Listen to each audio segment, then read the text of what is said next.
Right, so Rachel Reeves' sums don't add up, you will be astonished to hear. Labour have forgotten something absolutely massive when it comes to their disability cuts, and the mainstream media have missed it completely as well, it seems. So whilst there is a lot that can be unpacked from the Labour government's spring statement, particularly in relation to those social security cuts, the worst assault on disabled people in living memory as they are, far exceeding anything the Tories had done before, they are also going to fail to deliver the cash Rachel Reeves believes they will, because she and her party have completely forgotten one major aspect of the wider picture when it comes to disabled people and the support that they need. And it really does expose just how ill thought through these plans are, how thoughtless Reeves and co have been in these cuts. That Reeves' perceived hatred of those on social security, her infamous pledge to be tougher on benefits than the Tories, has come from a position of complete and utter ignorance. And she can't even point to the impact statement from the Department for Work and Pensions of Liz Kendall, hidden away as that was until after Reeves' statement, because even more shockingly in my mind, the impact assessment appears to have actually missed this as well. Where it is right and just that so many are talking about these cuts, that they are gaining mainstream media attention and are being universally slammed outside of Labour, the Tories and Reform UK at any rate, who are broadly supporting them, we have to talk about the catastrophic incompetence on show here as well, that the sums do not make sense, they do not add up, and that's because Labour have failed to even present to themselves the full picture. So what have they missed in their calculations then that means this cruelty is pointless and doomed to failure then? Well, watch on and I'll tell you. You also say in your own impact assessment, your reforms will push an extra 250,000 people, including 50,000 children, into relative poverty. Wow.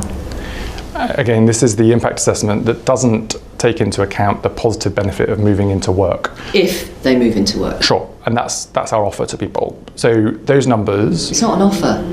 It is an offer. We're making policy decisions and spending decisions that is an offer to people. We know the key driver for child poverty, for example, is larger families with two parents where the second parent is unable to work. If you can help that parent and they want to be able to work, that is the biggest lever you have to bring those child poverty statistics down. That impact assessment, by its design, doesn't take into account any of the policy measures we're taking Sure. You're to making an support those assumption children. that all those 250,000 people, 200,000 because it includes 50,000 kids, are going to get work. We want to be able to help them to get work. Yeah, but you can't guarantee it. Well, it's to say, people that want to work, we're going to give them the support to try to find it. And so some of those people, including kids, are going to be pushed into relative poverty by your reforms. The impact assessment doesn't give you that as a clear answer. This is the point I'm making. And by the way... You're asking me to ignore the evidence of reading the impact assessment. I'm not asking you to ignore anything. I'm just saying that you have to recognise that wider considerations are not factored into the impact assessment. And I've heard that. Sure. And I'm asking you to hear the fact that not all those parents will get a job. We want to support them to do so.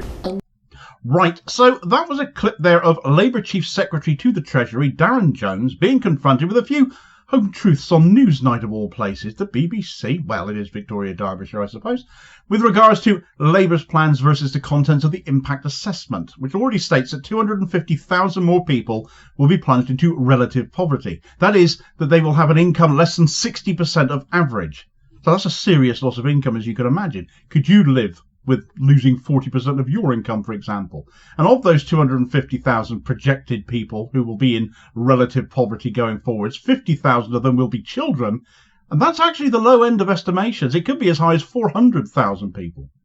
There's a couple of points worth picking up from that clip, because they really underline how big a balls up Labour are making here and what they've missed, that I want you to keep in mind going forwards. Jones, you will note, essentially rubbishes the impact assessment throughout, measuring this policy move by work and work only, rather than being an actual support to disability support, which is not a work-related benefit. It actually helps people meet the additional costs of the additional needs that they have, that their disabilities bring upon them. It helps people engage with work. For others, it just helps them engage in their ordinary everyday lives. It doesn't cover the positive aspects of moving into work, he said, whilst ignoring the fact the impact assessment is there to show who cannot work. That the cutting or make it more increasingly difficult for people to claim those support benefits will force people to consider work who wouldn't otherwise, is the thinking. More support will be there to help people find work who want to, he says. It's not a choice, it's not an offer you're being put to people there. being coerced into work at fear of penury is where we're at. Yet with more jobs disappearing and unemployment at its highest now since 2021, also down to Rachel Reeves' idiocy, and disabled people, of course, less likely to be employed than fully able people might be because of the mitigations that need to be put in place by employers, if I might put it that way, this is absolutely demonic politics, and there can be no forgiveness for Labour MPs who vote this through, or any MP who votes this through. The bit I wanted to pick up on most of all, though, was when Darren Jones said the biggest driver of child poverty is larger families, two parents where only one of them works, where the second parent is unable to. Well, for one, you could fix that by scrapping the two-child benefit cap, keeping those extra kids in poverty, punishing them for daring to exist, because that is the net effect, isn't it? What did the child do to deserve that? Get born. But you won't do that. You'd prefer to push that second parent towards work by taking a massive chunk of their income away. If the tick box exercise that is the personal independent payment assessment doesn't go their way.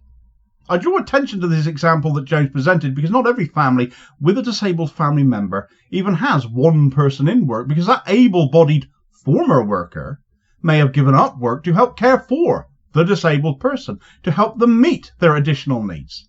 And this is something that not only all of the politicians have missed, but crucially, the impact assessment has scant coverage of this either, meaning the true impact on families in this country when it comes to being plunged into relative poverty could actually be massively worse than those numbers I've already mentioned.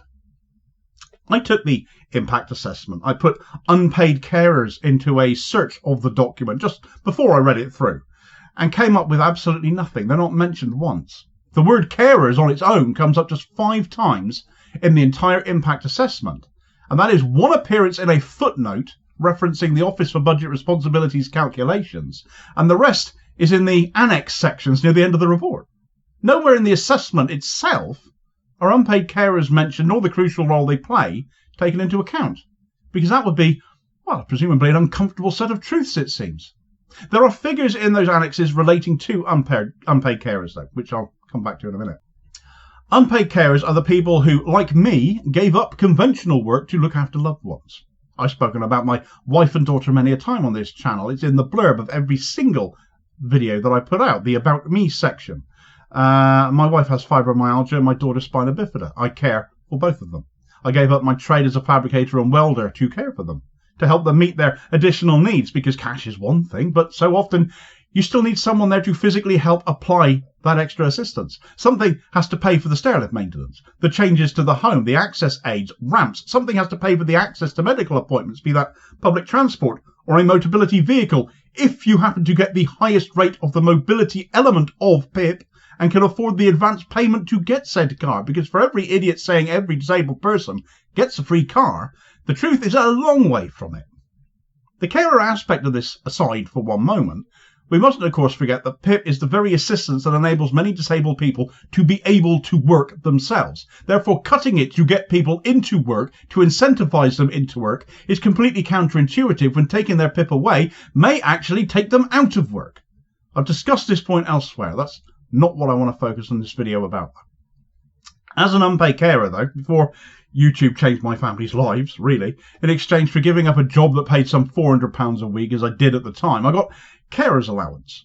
Carer's allowance is now £81.90 a week, a princely sum, not. Could you live on it? Well, you have to care, i.e. work, unpaid caring for your loved one for a minimum of 35 hours a week to qualify for that pittance. So it is a full-time job. The government acknowledges this in its rules on how you can claim it. You have to be caring for 35 hours a week. But they'll pay you criminally below minimum wage rate, as well as, well, pay your national insurance contributions. That's the only real reason people actually claim it. They can get away with this because you have no choice and no leverage. You care for your loved ones, or what? Leave them to their own devices to suffer? Forced back into work as these disability cuts seem to do? Doesn't work. More stick, less carrot doesn't apply to this situation, because it doesn't matter how much stick you apply, the carer still has to be doing the caring for the disabled person. Yet the government seek to do just that. The disabled person is still disabled. Just because needing help to use the toilet doesn't warrant enough points in their assessment anymore doesn't mean somebody suddenly stops helping that person to the toilet, does it? They still have to do what they have to do. They will just have to do it whilst enduring even more poverty now. Another aspect of this is a great many of these carers are children. Child carers, we've seen documentaries about it before, haven't we? Numbers are rising. Darren Jones and his larger families. How many of those families might have to make the choice that a child step up so the family can make ends meet and the one parent that was a carer returns to work? It's a thought that greatly concerns me, that a whole new generation of child carers could actually be created by this cruelty. Coming back to carers allowance itself, though, how this is funded highlights another grave concern. See, to qualify for that pittance, not only must you work for 35 hours a week, caring for that person, but the person you are caring for must be in receipt of certain benefits as well. You don't just get it for asking. PIP is one of them. You can get carers allowance if the disabled person gets the daily living component of PIP. There are a few other benefits you can get that do for this as well, much less claimed. Outgoing disability living allowance, for example, Scottish equivalent benefits. But the main one is PIP. And where PIP qualifies you for carers allowance, the disabled person needs to also be in receipt of universal credit or an equivalent. When I was getting it, we were in receipt of employment and support allowance, being phased out as that is in favour of universal credit now. But to pay for my carers allowance, my wife lost a premium off her ESA of pretty much the same value. So it's not even additional money coming into the household, really. The only incentive to claim it, as I mentioned a moment ago, was for the national insurance contributions. That still essentially holds true even now. Coming back to the impact assessment, to one of those annexes I referred to, and it relates to that 4-point requirement Labour are now shoving into the PIP assessment. If you don't get 4 points on one aspect of the assessment, you no longer qualify for PIP at all. Because in this bit, table A4 of the impact assessment, if you care to look it up yourself, and this is the only real reference to anything carers orientated, I felt, in the whole of the impact assessment.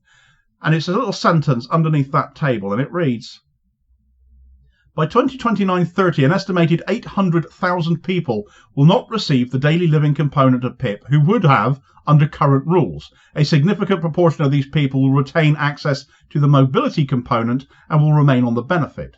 A further 150,000 people will not receive carers allowance or the universal credit carer element as a result. Let's put this in some further context, though, because if the whole carers allowance thing is still making you shrug your shoulders, then let's put this in terms of how much these costs will actually cost you. It is estimated by carers.org that roughly 1 in 10 people in this country are carers to some degree or other, whether they meet the requirements for carers allowance or not, regardless of whether PIP is claimed or not. Already hard to get. Many carers will still have to be caring regardless of whether they get carers allowance at all. So that 150,000 figure quoted under a table in the impact assessment is a drop in the ocean of the real numbers of carers who will be affected by this. Wider effects in society when 1 in 10 people care to some degree, collectively saving the government more than £132 billion annually, equivalent to a second NHS budget to pay for. If you lose the carers in numbers because they have been forced back into work through sheer poverty, leaving their loved ones to whatever devices, the economic cost of that will far outweigh their return to work and any economic benefit that might come from that. The economic benefit those people already provide by caring for these people is massive. That caring duty, can you imagine if local community care had to pick up that slack? Social care had to pick up that slack? What social care, many of you might be thinking, and well, that's the point exactly, isn't it? And yet, unpaid carers are treated like dirt, paid a pittance, and are under the radar. They go unreported on. They are the hidden victims of Labour's disability cuts and reforms here.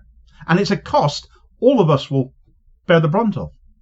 The government are claiming they need to make these cuts to save money, but if it's just going to attempt to drive more and more people into work who have given up work to care for their loved ones, the cost is going to be far, far greater for their stupidity.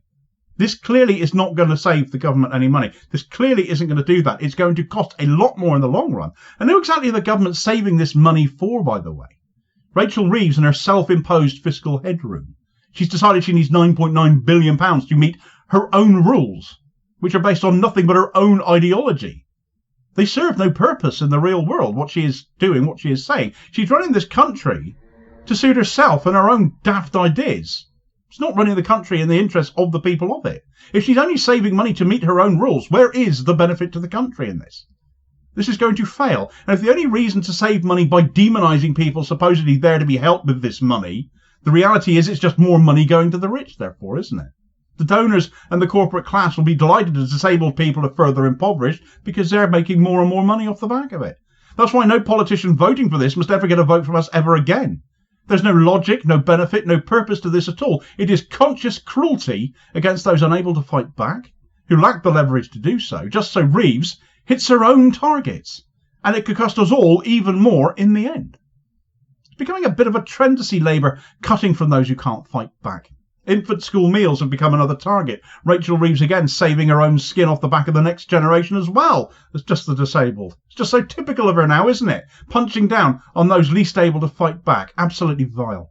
Get all the details of that particular story, though. This video recommendation here is your suggested next watch. Please do also hit like, share and subscribe if you have not already done so as to ensure you don't miss out on all new daily content, as well as helping support the channel at the same time, which is very much appreciated. And I'll hopefully catch you on the next vid. Cheers, folks.